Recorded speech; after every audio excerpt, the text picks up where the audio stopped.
Amis téléspectateurs, bonjour, bienvenue sur Congo Culture. Aujourd'hui, nous allons donc passer à notre deuxième numéro de l'émission Forum des chercheurs. Forum des chercheurs, aujourd'hui, va recevoir un dinosaure de la recherche.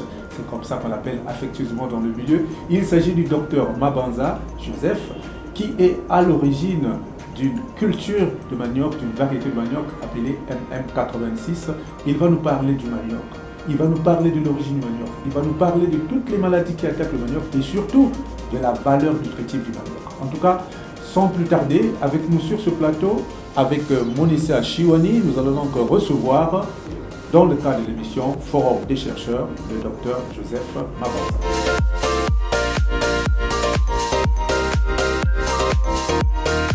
Bonjour docteur. Bonjour monsieur le journaliste. C'est un honneur de pouvoir vous recevoir, moi et Chiwani, ma collaboratrice.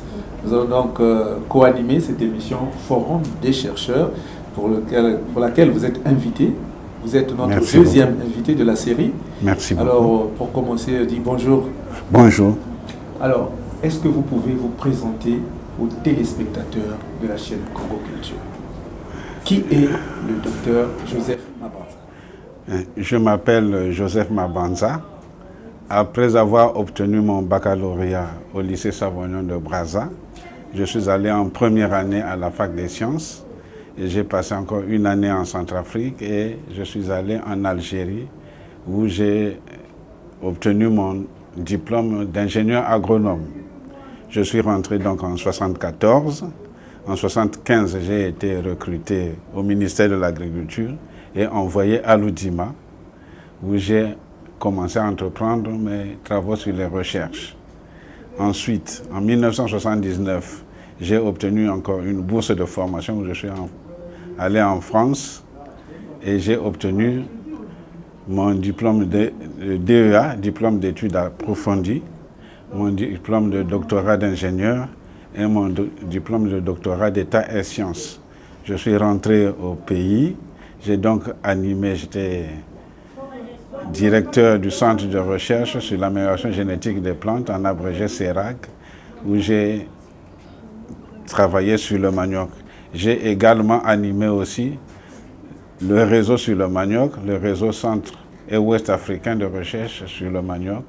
Et c'est moi qui étais donc le coordonnateur de ce réseau au niveau de l'Afrique du centre et de l'ouest. Vous êtes à la retraite, c'est depuis quand? Depuis 2013, je suis à la retraite. 2013, donc pratiquement 10 ans. Voilà. Alors, docteur, c'est très intéressant de suivre ce beau parcours. Alors, dites-nous, qu'est-ce qui vous a orienté vers l'étude sur le manioc? Il y a plusieurs, c'est vrai que vous êtes un ingénieur agronome, il y a plusieurs cultures, mais vous vous êtes intéressé principalement sur le manioc. Je peux dire que c'est très amusant à mon niveau, votre question. J'ai dit tantôt que j'étais recruté par le ministère de l'Agriculture et finalement envoyé à l'Oudima. L'Oudima, c'est quoi? C'était une station de recherche française au moment de la colonisation. Ça appartenait à la Compagnie Générale des Oléagineux Tropicaux qui fournissait un appui technique au niveau de la culture arachidière dans la vallée du Niari. Et lorsqu'il y a eu l'indépendance, toutes les activités de recherche étaient arrêtées. Donc en fait, nous sommes partis, nous étions deux au départ, deux collègues, Dr Nzaba et moi, Dr Mabanza. Nous étions deux, en ce moment-là, on était ingénieurs. Et notre tâche était donc de redémarrer les activités de recherche. Alors, concours de circonstances, au moment où je me suis retrouvé à l'Oudima, il y a eu donc ces fameuses maladies sur le manioc. La première maladie sur le manioc était appelée Apollo. Je ne sais pas, je pense que les gens ont la mémoire de cette période-là. Cet Apollo est arrivé en 1972 et moi je me suis installé à Loudima en 1975, janvier 1975. En ce moment-là, il n'y avait pas tellement de conscience au niveau des recherches sur le manioc. Curieusement, en 1976, il y a eu une autre maladie que nous appelons scientifiquement bactériose du manioc, qui ravageait donc les plantations de manioc. Alors là, c'est vraiment ravagé. Nous avons donc eu une mission de la direction de Brazzaville qui est descendue à Loudima et qui nous demandait que parmi nous, nous étions deux, il fallait qu'un s'investisse sur la recherche sur le manioc pour trouver des solutions à cette maladie. Et moi, je me suis porté volontaire et voilà comment a commencé cette expérience chez le manioc. Une grande aventure sur la recherche du manioc. Une aventure, vraiment. Qui vous a mené un peu partout dans le monde. Voilà. Mais avant de pouvoir s'attarder sur cette aventure, docteur, j'aimerais quand même qu'on puisse nous faire une petite restitution historique de l'origine du manioc. Est-ce que c'est une culture 100% congolaise ou africaine, ou encore c'est une culture importée? Non. Le manioc n'est pas une culture congolaise ni africaine non plus. Le manioc, c'est une plante d'origine d'Amérique latine. Vous savez que lorsque les gens ont commencé à explorer le monde, ils ont amené un peu partout beaucoup de plantes qui venaient normalement du Nouveau Monde. Vous savez que nous, ici, nous cultivons très peu de plantes qui sont d'origine soit congolaise ou africaine. Toutes les plantes surtout beaucoup de plantes que nous cultivons viennent d'ailleurs. Donc le manioc vient d'Amérique latine, amené ici au Congo par les Portugais. Et le premier point d'introduction de manioc, ça doit être l'embouchure du Congo. On appelle ça soyo à l'embouchure là-bas. Donc ça vient de là. Et ensuite, ça a gagné l'intérieur du pays avec les mouvements des populations sur le fleuve Congo. Maintenant, je voulais passer la parole à ma collègue Monissia Chiwani, qui a aussi quelques questions à vous poser. Monissia, à vous la parole. D'accord, merci Belka. Docteur, j'aimerais vous poser cette question. Peut-on dire que le manioc est un don de Dieu? En tout cas, moi-même aussi, je le pense. Je le pense parce que le manioc, c'est une plante que moi-même, je trouve, depuis que je me suis investi au manioc, je la trouve vraiment extraordinaire. Parce que en peu d'espace, elle produit plus de calories que d'autres plantes. En très peu d'espace. Ensuite, le manioc, c'est une plante dont on peut consommer en une alimentation et les feuilles et les racines. Vous voyez que Dieu nous aime beaucoup pour nous offrir une plante comme celle-là. Mais les racines, on fait quoi avec? Les racines, bien, l'utilisation que nous avons, dès que les Portugais ont amené la plante et ont amené en même temps la façon de faire des Indiens, parce que c'est les Indiens en fait qui la cultivaient là-bas. Et nos pratiques découlent des pratiques indiennes du manioc. Donc, ce que nous faisons, soit la chikwang, soit les tubercules crus, tout ça là, ça vient de l'Amérique latine. Et nous n'avons fait qu'adopter. Mais maintenant, le manioc, nous disons qu'au niveau scientifique, on peut faire tout ce qu'on veut avec la farine de manioc. Tout ce qu'on peut faire avec les autres farines, on peut le faire avec la farine de manioc. Vous voulez les pains, vous voulez les gâteaux, vous voulez les biscuits, tout ça là, on peut le faire avec la farine de manioc. Ce sont des niveaux tout simplement de technologie auxquels il faut accéder. Vous savez que les autres populations, les autres peuples, ils sont arrivés à ce point-là, pas seulement de but en blanc comme ça. Ils ont affiné leur technologie et ils sont maintenant à ce niveau-là. Donc, à nous, avec le manioc aussi, on peut faire tout ce qu'on veut avec cette farine de manioc. On n'est pas limité. D'accord, docteur. Alors, comment se présente la carte de la culture du manioc au Congo? La carte du manioc de la culture du Congo. Bon, la carte, c'est tout d'abord un élément pratique. Moi, je dirais ceci, que le manioc est cultivé dans tout le Congo, du nord au sud. Mais on le trouve surtout là où il y a beaucoup de population. Si vous avez une zone qui est très peu peuplée, vous n'aurez pas aussi beaucoup de plantations de manioc. Ensuite, l'élément dont il faut prendre en compte, c'est également les centres de consommation. C'est-à-dire que autour des grandes villes, de Brazzaville et de Pointe-Noire, vous aurez des bassins de production importants. En tout cas, merci beaucoup, docteur. Nous poursuivons notre entretien. On va revenir maintenant à vos travaux. Au début, vous vous êtes présenté en disant que vous avez été directeur du CERAC à l'époque, qui aujourd'hui est devenu IRA. Est-ce que vous pouvez nous parler de cette structure? Quelles sont les missions assignées à cette structure? Et est-ce que vous pensez que les objectifs sont atteints? La structure que j'ai animée, qui n'existe plus aussi, maintenant ça a évolué en IRA, en fait, avait comme mission d'avancer des recherches sur l'amélioration des plantes. Quels sont les problèmes que nous avons sur les plantes que nous cultivons, que ce soit à titre de consommation, que ce soit à titre industriel, que ce soit à titre médicinal. Donc toutes les plantes, nous voulions avancer un peu les recherches sur des questions qui nous préoccupent au niveau de ces plantes-là. Et en particulier sur le manioc, la première question, je vous l'ai dit, nous étions en 1972 quand l'Apollo s'est déclenché, et en 1976 quand la bactériose s'est déclenchée, et dans les années 2000 quand la mosaïque a pris le devant sur les autres maladies.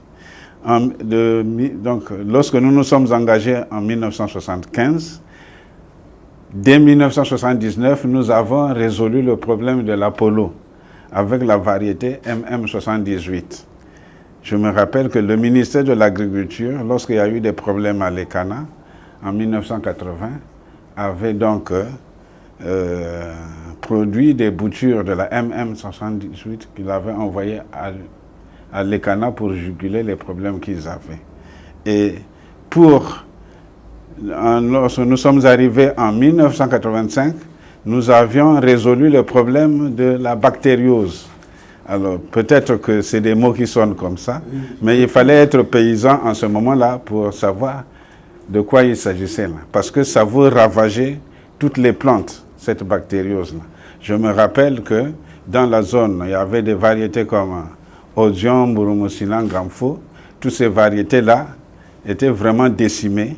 Et heureusement, en 1985, nous avons mis au point la variété MM86, que les paysans ont appelée Gansa, et qui a remplacé toutes ces variétés-là. Donc je dis bien Gamfo, Odion, Murumosilan. C'est des variétés qui étaient plantées par les paysans en ce moment-là dans la zone. Et c'est l'œuvre du CERAC à l'époque? L'œuvre du CERAC, bien sûr. Et donc, pour adopter la MM86. Donc, ça a été une solution au problème posé. Et quand nous parlons de MM86, dans le cadre de nos recherches, nous nous sommes rendus compte que finalement, c'est vous qui êtes à la tête de cette recherche et c'est vous, l'innovateur ou l'inventeur de cette variété du manioc. Alors, d'où vous est venue cette idée de combattre ces maladies et trouver une solution assez efficace? Oui, parce que nous avons commencé donc à chercher, lorsque le problème de bactériose s'est posé en 1976, nous nous sommes dit qu'il fallait à tout prix trouver une solution. Nous avons fait des prospections, donc nous avons parcouru le territoire national pour collecter les cultivars et savoir chercher si au sein de ces cultivars-là, il n'y avait pas un cultivar qui résistait à la bactériose. Et là, on s'est rendu compte qu'il n'y en avait pas. Il fallait donc le créer. Et c'est la MM86 qui tient le coup jusqu'à présent. Et suite à ces travaux de recherche qui ont pu donner satisfaction à la population congolaise, certains pays se sont intéressés à vos recherches. Et cela vous a valu une reconnaissance internationale et surtout, vous avez assumé des responsabilités dans certaines structures régionales et sous-régionales.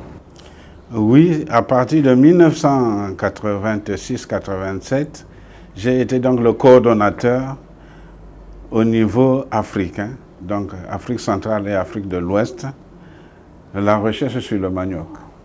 Donc c'est moi qui animais donc tous ces tissus de recherche sur le manioc au niveau Afrique centrale et au niveau Afrique de l'Ouest. Qu'est-ce que vous avez apporté à cette structure en tant que chercheur c'est une renommée nationale? Oui, c'est une animation, hein, donc il fallait donner la conscience, les équipements et les financements, permettre à ces pays-là de renforcer leur structure de recherche au niveau national.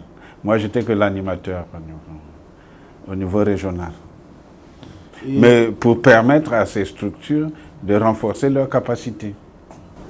Et aujourd'hui, on parle beaucoup du docteur Mabanza en ce qui concerne la lutte contre la mosaïque. Dites-moi un peu comment s'est manifestée cette mosaïque et quel a été le succès de votre variété MM86. Bien. Ben, la mosaïque, lorsque nous avons travaillé sur la bactérie, vous savez que les plantes, c'est des êtres vivants. Hein. Lorsque vous résolvez un problème sur une maladie quelconque, il y a une autre qui apparaît. Et la mosaïque, principalement, c'est une maladie qui existait à l'état latent depuis toujours. Mais elle n'était pas insidieuse jusqu'aux années 2000. À partir de 2000, il y a eu vraiment des ravages, tout simplement parce qu'il y a eu une mutation des micro-organismes. La mosaïque est provoquée par un virus. Et le virus qui existait avant n'était pas aussi agressif. Et lorsqu'à partir des années 2000, il y a eu donc mutation des souches de virus, alors on a connu beaucoup de ravages dans le manioc. Maintenant, nous, ici au Congo, l'avantage qu'on a eu, c'est que, la chance, je peux dire qu'on a eu, c'est que la MM86, quoi qu'elle soit sensible, elle arrive à juguler les attaques de mosaïque. Pas comme dans les autres, pour les autres cultivars où il y a effectivement des déboires. On connaît des déboires sur la variété. Mais la MM86, c'est une variété qui tient vis-à-vis de la mosaïque. Parlons justement des maladies qui attaquent le manioc. Vous en avez cité Apollo 72, vous avez parlé de la bactériole, vous avez parlé aussi de la mosaïque. De toutes ces maladies, laquelle était la plus virulente et pourquoi? Pour le moment, chaque maladie à son temps était virulente. Mais pour le moment, c'est la mosaïque qui est virulente. Tout simplement parce que la mosaïque, la bactériose aussi, c'est un micro-organisme. Mais là-bas, c'est une bactérie. Et la mosaïque, c'est un virus. Et les virus ont les facultés de muter plus rapidement que les bactéries. Donc, les virus qui existaient avant ont reçu des mutations, en fait, qui n'étaient pas d'ici, qui sont venus de l'Afrique de l'Est. Hein, ils ont seulement évolué dans notre contrée, là. Et ils se sont donc combinés aux anciennes souches qui existaient dans nos contrées. Et ont commis beaucoup de ravages sur les variétés de manioc. Bien, au fur et à mesure qu'on avance dans les recherches, on arrive toujours à juguler ces problèmes. Mais évidemment, ça prend du temps, mais on arrive toujours à juguler. Et la meilleure solution, c'est d'avoir une variété qui résiste. Et c'est pourquoi je dis que, dans notre cas, la MM86, c'est une variété qui arrive à juguler les attaques de mosaïque. Le manioc, docteur, c'est parmi les produits les plus prisés au Congo. Mais il y a, comme qui dirait, une rumeur qui est très courante, qui fait croire que le manioc n'a pas d'éléments nutritifs et que manger le manioc ne servirait presque à rien. Vous qui avez étudié le manioc, quel est votre point de vue? Bien, mon point de vue ne peut pas être celui-là. Vous savez, un aliment, c'est un aliment. Un aliment, il apporte ce qu'il peut apporter. Mais ça ne veut pas dire qu'il faut manger un aliment tout seul. Regardez combien de millions de gens sont nourris au manioc. Donc, pour nous, ce qui est essentiel, c'est des services qui rendent à la population humaine. Bien, si vous voyez dans tout ce qui est diététique et nutrition, on vous dit qu'il ne faut jamais manger un aliment seul. Et ça, pour le manioc, je crois que on ne va plus le rappeler puisque lui, depuis toujours, on ne le mange jamais seul. Donc on ne peut pas dire que une personne nourrie au manioc est mal nourrie. Parce que ce qui lui manque est apporté par d'autres aliments, automatiquement. Et ensuite, vous n'aurez pas quelque part, au niveau de l'humanité, une plante qui va offrir à l'humanité autant d'énergie que le manioc en un espace restreint. Le manioc, moi je dirais, comme madame m'a dit que c'était un don de Dieu, c'est un don de Dieu. Parce que vous avez au niveau des plantes africaines, parce que le palmier à huile aussi c'est une plante africaine, c'est la seule espèce qui donne autant d'huile à l'hectare dans le monde, le palmier à huile. Mais le manioc, c'est également l'espèce qui donne autant d'énergie à l'hectare. Donc c'est déjà un avantage. Aujourd'hui, l'émission Forum des chercheurs vise justement à valoriser cette recherche-là et à donner à la population des informations très fiables sur la possibilité de pouvoir rendre visibles ces résultats-là. Est-ce qu'aujourd'hui, on peut dire que le manioc a un impact économique important? Le manioc a un grand impact économique important, mais il faut des opportunités de développement de la culture de manioc.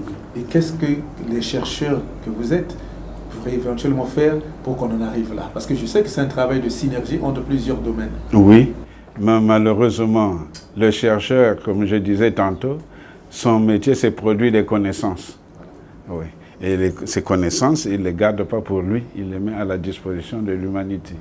Normalement, il y a des sociétés, des promotions de développement et en même temps de promotion de technologie. Parce que je vous ai dit qu'avec la farine de manioc, vous pouvez faire tout ce que vous voulez. Vous n'êtes pas limité avec la farine de manioc. Tout ce qu'on peut faire avec les farines d'autres plantes, on peut le faire avec les farines de manioc. Ça veut dire qu'on peut développer l'industrie agroalimentaire? Naturellement. Agroalimentaire. Mais c'est des sociétés de promotion de développement qu'il faut. Ça manque tellement dans nos pays. Et à votre niveau, est-ce que vous avez aussi la possibilité de faire quelques propositions? Parce qu'on a l'impression que vous avez la solution à un certain nombre de problèmes qui touchent, par exemple, la culture du manioc, mais vous pouvez aussi faire des propositions pour la valorisation de cette culture. S'il y en avait, ce serait quoi exactement?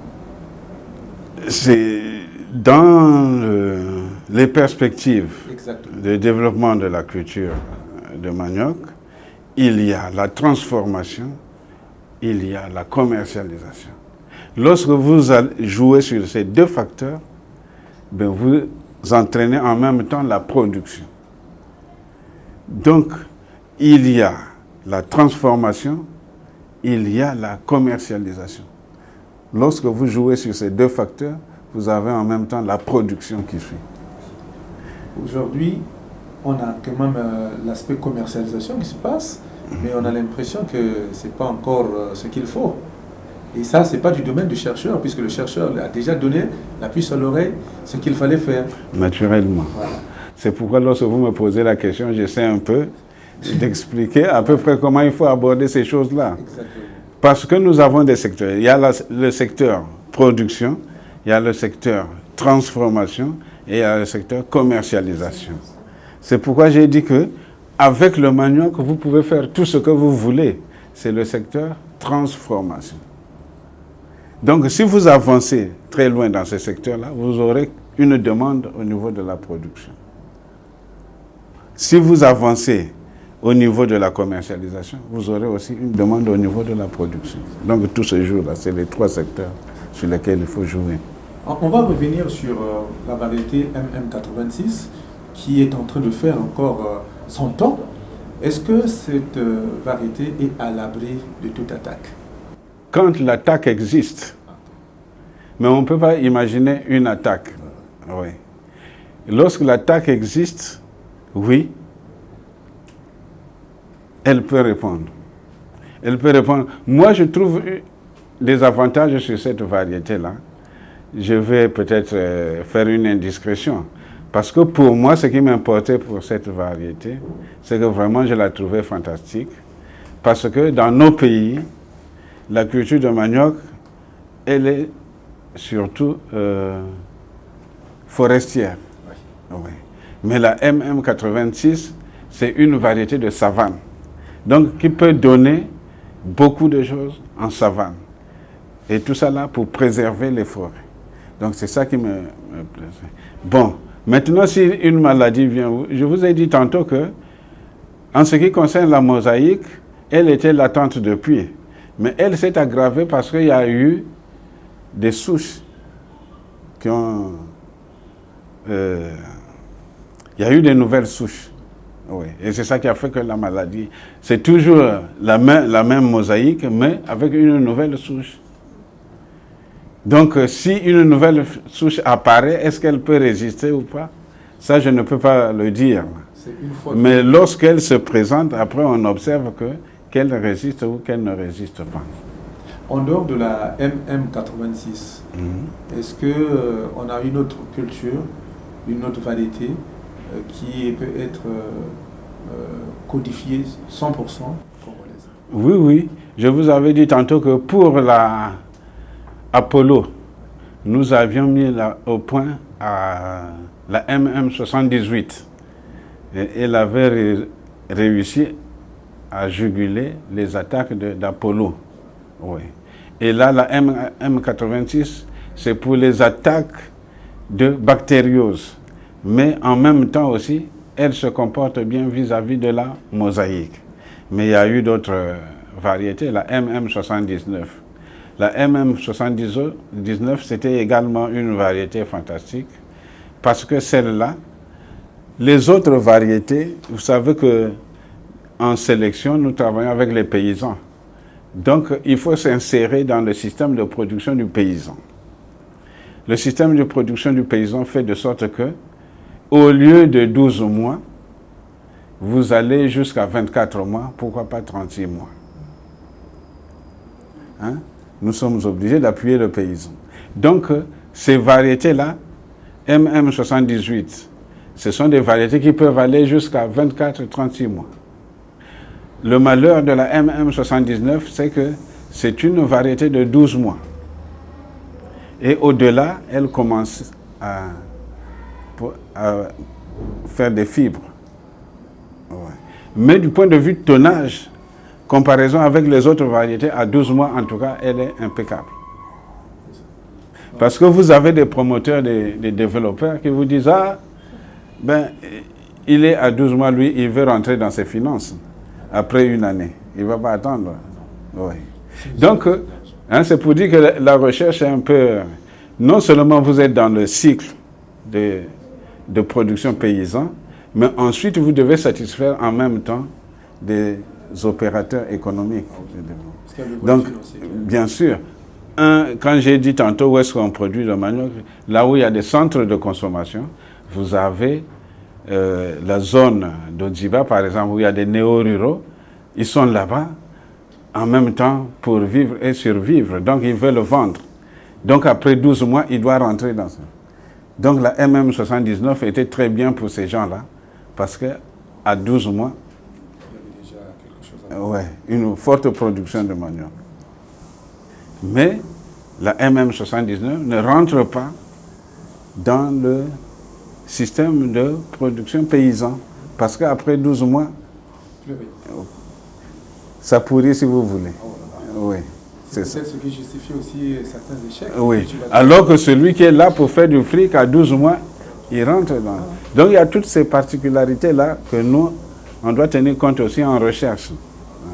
Lorsqu'on dit quelle variété, bon, où est-ce que, ainsi de suite, ah, qu'est-ce que vous faites, où est-ce que vous êtes, tout. Après vous lui proposez une variété.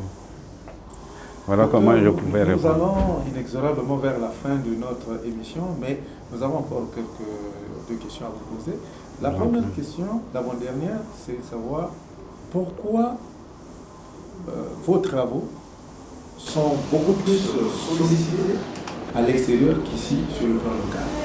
On a l'impression que votre renommée à l'international pèse plus que sur le plan local. Lorsque nous avons fait quelques recherches sur vous, on s'est rendu compte que vous êtes beaucoup invité sur les colloques, les séminaires à l'étranger, mais pourquoi ne pas faire ces activités sur le plan local aussi? J'ai été dans beaucoup de pays, uniquement pour parler du manioc. Et parfois même, je me suis retrouvé, moi seul africain, avec beaucoup d'autres, pour parler du manioc. Bon. Mais au niveau de notre pays, ça, je ne peux pas répondre pourquoi.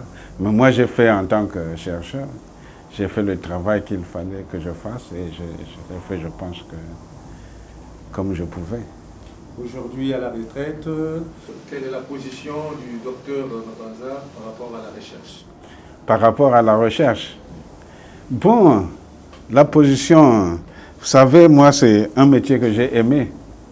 Mais il faut former les gens pour les aimer, et pour aimer le métier et encourager ces gens aussi. C'est ça ma position. Est-ce que vous êtes satisfait de la relève?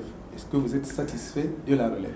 Bon, la relève, on en a préparé, mais il faut qu'elle soit utilisée. Vous savez, ce n'est pas toujours facile ou évident de travailler dans nos pays. Mais il faut organiser. Je pense qu'au niveau de l'organisation et de l'appui, oui, ce n'est pas toujours évident. Parler du manioc, ce n'est pas du tout facile, surtout lorsque on est en face d'un éminent docteur Mabanza qui est vraiment le spécialiste du manioc. On n'a certainement pas touché un certain nombre de points pour lesquels vous avez quelque chose à nous dire, mais si la parole vous est donnée pour clôturer cet entretien, sur quel point aimeriez-vous partager avec la population vos recherches sur le manioc?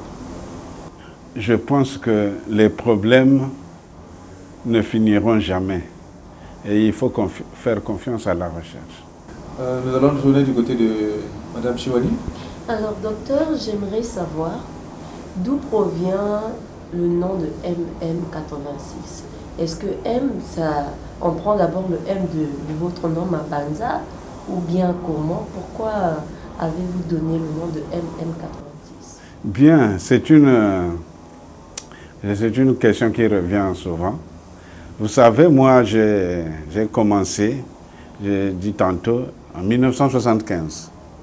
Et j'ai dit que j'étais parti à Loudima. Et le site de Loudima s'appelle Malela. Le site de Loudima s'appelle Malela. Et M, le premier M, c'est manioc. Le deuxième M, c'est Malela. Et l'autre, c'est le code. Donc, il n'y a pas de Mabanza là-dedans. Il n'y a pas de Mabanza. Et je précise, madame, excusez-moi. Je précise que dans le temps, le centre de recherche agronomique de Loudima, c'est-à-dire CRAL dans le temps, c'est la station d'Odziba appartenait à ce centre-là. Donc pour nous, que ce soit Odziba, que ce soit Kindamba, que ce soit Evo, parce que j'avais installé aussi des essais à Evo. Là, hein. Je suis allé plusieurs fois à Evo et aussi à Kindamba. Donc pour nous, tous les maniocs étaient de Malela. MM86. Voilà. Merci. Je vous en prie. Pour clôturer, docteur, le dernier mot vous revient. À qui vous l'adressez et pourquoi? Je l'adresse au DG, directeur général de l'ANVRI. Je ne veux pas développer parce que je peux me tromper. De l'ANVRI pour ce geste vraiment qui me touche personnellement. Parce que je pense que nous avons travaillé, mais les résultats de recherche, si on ne les exploite pas, ils ne pourront jamais rien donner. Donc je crois que c'est dans cette direction et je crois que c'est déjà un petit grand pas dans cette direction-là. Vraiment, je l'encourage. Voilà. Également, nous vous disons merci parce que tout le plaisir était pour nous de recevoir un chercheur de grande taille comme le docteur Mabanza qui a beaucoup fait, surtout pour un aliment qui nous a bercé depuis toute petite enfance et jusqu'à aujourd'hui. Et nous pensons que c'est en partie grâce à vos efforts que nous ne souffrons pas de crise de manioc au Congo. Et pour cela, nous disons grandement merci. Amis téléspectateurs, en tout cas, très heureux de nous avoir suivis au cours de ce deuxième numéro du Forum des chercheurs. Il a été question aujourd'hui de parler du manioc, des recherches qui ont été faites sur le manioc par le docteur Joseph Mabanza, un chercheur de renom de ce pays, qui non seulement a effectué beaucoup de recherches sur le plan local, mais qui a partagé sa vision, son expérience à travers le monde, parce que le manioc, c'est une culture presque devenue universelle. C'était un plaisir. Je pense que vous aussi, vous avez beaucoup apprécié cet entretien. Et s'il y a des questions à poser, posez-les sur Facebook et sur YouTube. Comme ça, nous allons les remonter au docteur qui pourra certainement revenir à vous la prochaine fois pour vous éclaircir sur un certain nombre de points. Entre-temps, Chiwani, qu'est-ce qu'on peut dire à nos téléspectateurs? Alors, n'oubliez pas de vous abonner sur notre page Facebook Congo Culture et la chaîne YouTube Congo Culture TV. Et donc, prochainement, nous allons nous retrouver dans le cadre de cette émission Forum des chercheurs.